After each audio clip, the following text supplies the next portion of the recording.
Today we are going to discuss the most important topic in science and technology, that is space launch vehicles. So the space launch vehicles first emerged from SLV, ASLV and PSLV, GSLV. In the SLV and ASLV, the satellites contains more weight.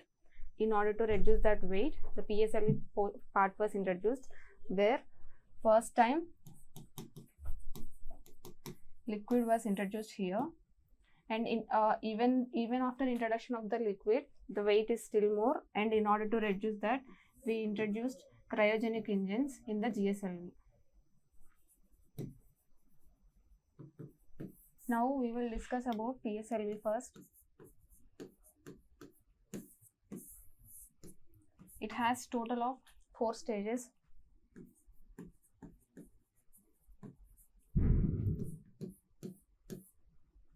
Two solid, two liquid. First one is solid, second one is liquid, third one is solid, and fourth one is liquid. These are the four stages in PSLV.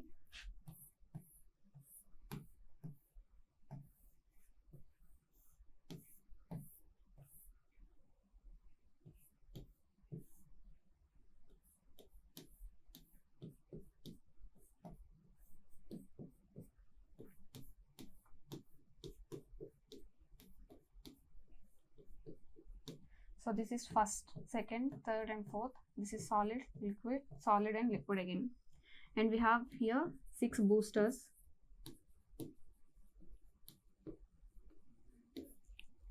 For the satellite to move faster into the space. PSLV is also called as workhorse of ISRO. It is the most effective and efficient satellite which delivered many satellites. Up till date, it has delivered 61 satellites and 57 of them are success. The success rate in PSLV is more high compared to GSLV. The satellites used here are effective in delivering communication, weather forecast, and these satellites are all placed in low Earth orbits.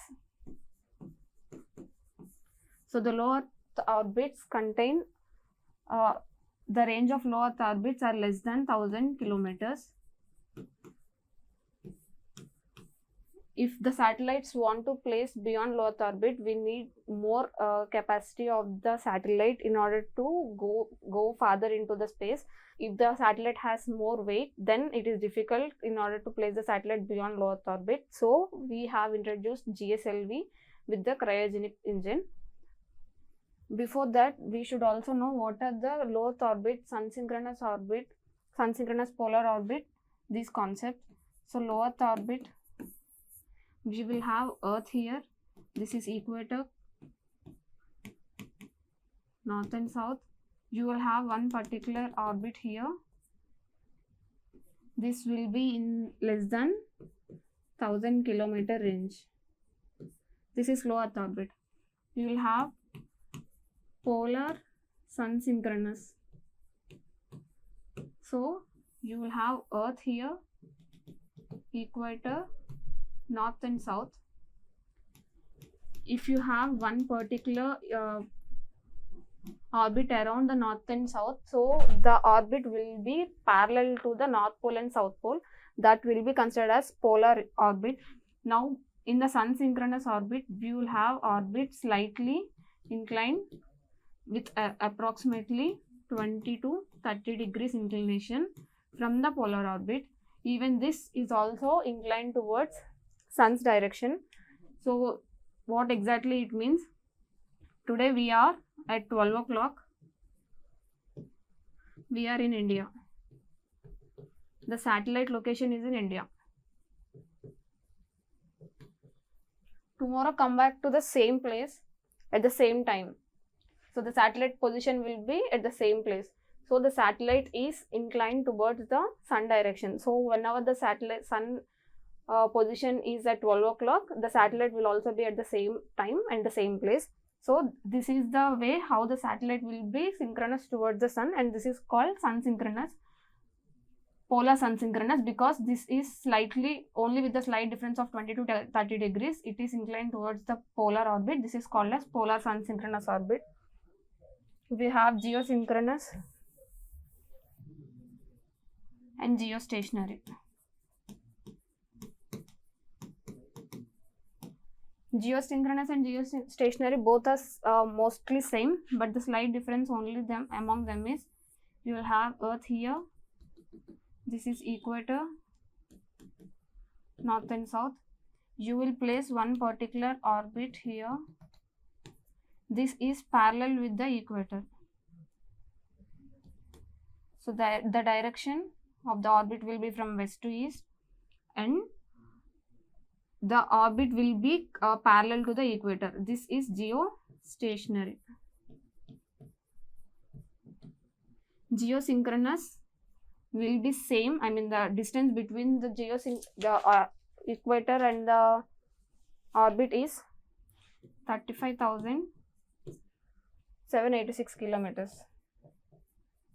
The distance is same with geostationary also, but there will be some slight inclination from the equator. This is geosynchronous.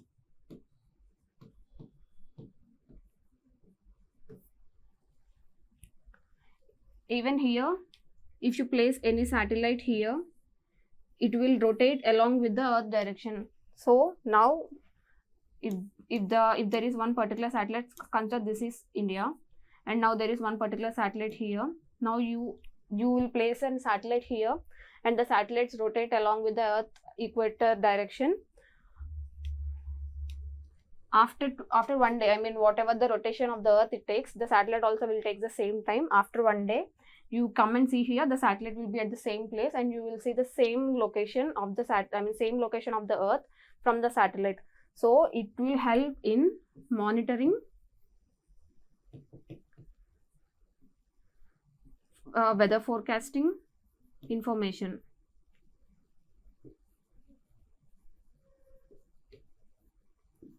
And also some floods data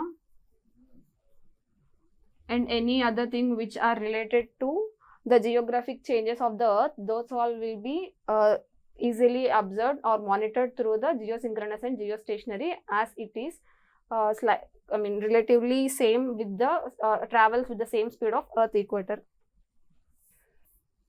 So GSLV helps in placing the orbits in the geosynchronous orbits, and PSLV helps in placing the orbits in the earth orbit.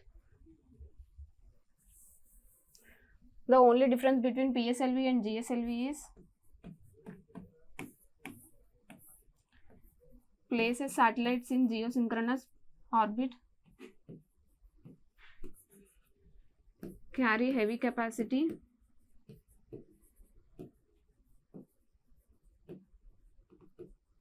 approximately 5,000 kgs. It has cryogenic fuel,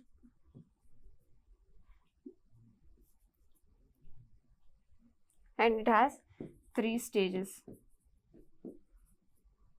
solid, liquid, cryogenic. But the only issue with GSLV is it is more expensive.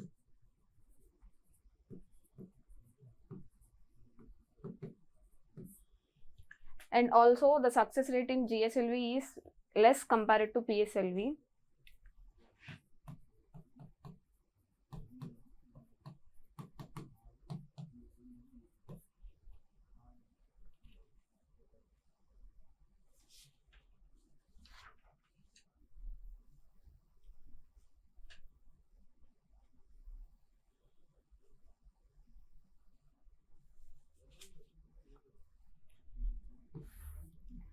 In PSLV, our most successful missions like Chandrayaan-1, Mangalyaan, and recent the space Space docker system.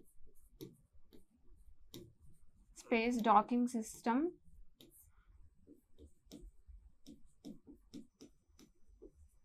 Pslv C60. This is the recent Pslv launch from India. So these are the most successful missions of Pslv.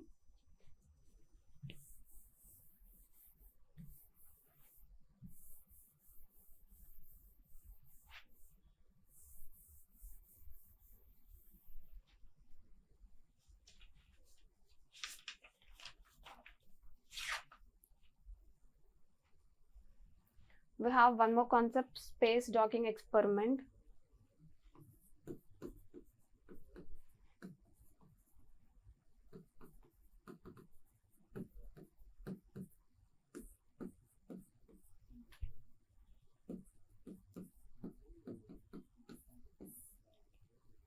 It uses Pslv C60.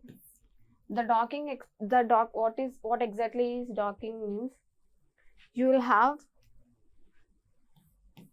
two different satellites and you will combine both. This is docking, combining of two different satellites. Undocking means separation of the satellites. Now till now we have Pslv and Gslv. Pslv uses some different capacity. Pslv can carry some different capacity and Gslv have some different capacity to send the satellites into the space. Now even after having this Pslv and Gslv, there are some issues with the lift weight capacity which require more push with the satellites to send to space, which require more push to send the satellite into the space. In order to reduce that, and also in order to reduce the cost of satellite making with the Pslv and Gslv, we have introduced this space docking system, which is a cost effective, and also we are having two small satellites and we will combine both the satellites and we will extend the information from one satellite to another satellite, and we will perform the operations from both the satellites, which helps in getting more effective data from the space. So here now you will send two different satellites. In this space dock system, we have successfully conducted this space dock experiment on 16th January of 2025. India is the fourth country to achieve this thing. Before that, China, Russia and USA has already completed this experiment, and India is the fourth country to successfully complete the experiment of this docking technology. Now in this docking technology, we will send two satellites into the space, and after that we will dock both. In one of the satellite, we will have this engine. We will transfer this electricity from one satellite to another satellite, so that engine will be shared between both the satellites. Electricity will be shared between both the satellites, and after that both will be undocked. Both the satellites will be grouped together and both the satellites will be undocked, and after that the satellite will perform some operations and this satellite will perform some operations, and we will get the most accurate data from the satellites. This is the space docking experiment that India now successfully completed, and this mission will help in our future missions. Like now India is aspiring to have our own space station, Bharatiya Antariksha Space Station. So for this space docking system is very helpful, so that you will combine the satellites and this will be space station. If you combine both the satellites information, that will be a space station. This thing will be most helpful in our building the space station, and also we are planning to have this in Gaganyaan mission and also in India's future mission Chandrayaan-4. In all these missions, we are planning to have this space docking experiment. One more concept is mission SCOT.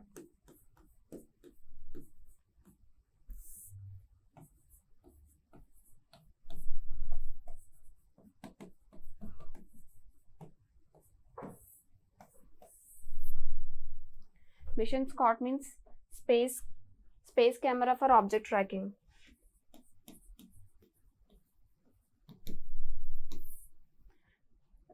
there are many issues when we are sending satellite to the space. For suppose now you have sent one satellite to the space, and there will be debris, leftover debris in the space. So that debris will affect the satellite that we have sent to the space. This might affect the satellite information that we are receiving. If we have when we are delivering one satellite to get the weather forecast information, and there are some space debris, because of the space debris we might not get accurate data from the satellite. In order to reduce this, we have introduced this mission SCOT. This is the first world commercial satellite space situational awareness. Whatever the data that we are getting around the satellite, which might be as small as 5 centimeters, even that information will be captured by the satellite, and we can get the accurate results from the satellite. This is developed by Digantara, which is Indian based startup.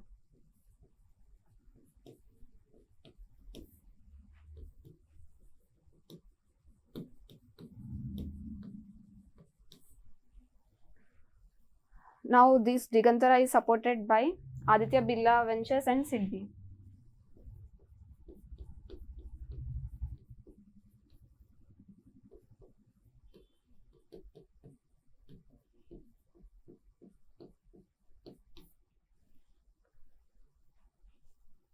This will also place the orbit in the sun synchronous low orbit.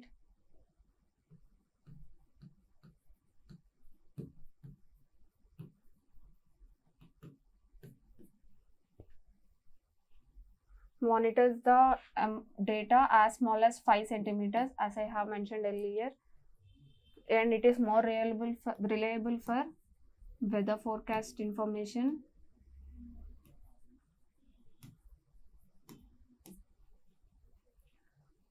And this is majorly focusing on reducing collisions in the space from space debris.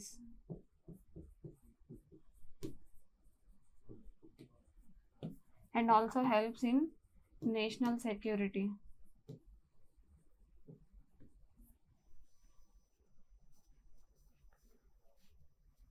So the most important thing Mission SCOT is doing is surveillance.